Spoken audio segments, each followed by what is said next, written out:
రేవంత్ రెడ్డి పరిపాలన విధానం మీకు ఎట్లా అనిపిస్తుంది? ఎట్లా అనిపించేది ఏంది, బస్సులు లేవి అన్ని తక్కువ చేసిండు. బస్సులో ఒకటి ఫ్రీ బస్సులు పెట్టిన అంతే. అంటే ఫ్రీ బస్ లో వాళ్ళ ఉపయోగం ఉందంటారా లేదంటారా? అసలు మీరు? ఏం ఉపయోగం అమ్మా, ఆడ నూకొని బాడిది వస్తున్నాం ఒక దిక్కు. అంటే ఇప్పుడు చూస్తున్నారు కదా, ఇంతకు ముందు మనం కేసీఆర్ ప్రభుత్వంలో ఇలాంటి ఉచిత పథకాలు ఏవి రాలేదు. మరి ఈయన ప్రభుత్వంలో ఉచిత పథకాలు వస్తున్నాయి కదా, మరి ఈయన ప్రభుత్వం మంచిగా లేదంటారా? ఉచిత కరెంట్ కానీ ఉచిత బస్సు కానీ ఎవరికి ఉందో, ఉన్నోళ్ళకు ఉన్నది. మాకైతే ఏది ఉచితం లేదు, ఒక బస్సు తప్ప. అయితే ఆయన 10 ఏళ్ల పరిపాలన చూసిండు, ఈయన సంవత్సరం పరిపాలన చూసిండు కదా, ఈయనకి తేడా అంటే ఏం చెప్తారు? ఏం తేడా ఉందమ్మా, ఇక వచ్చిన వాళ్ళకి వస్తుంది మంచిగానే, లేని వాళ్ళకి ఏం లేదు.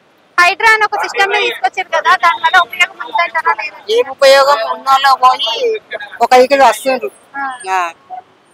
హైడ్రా చేసి ఇళ్ళని గుల్లగొట్టి అన్ని షాపులన్నీ గుల్లగొట్టి. అంటే ఇప్పుడు కూడా విద్యా సంస్థల మార్పు ఏమైనా వచ్చే అవకాశం ఉందంటారా మరి ఈసారి? ఏమో తెలియదు కదా.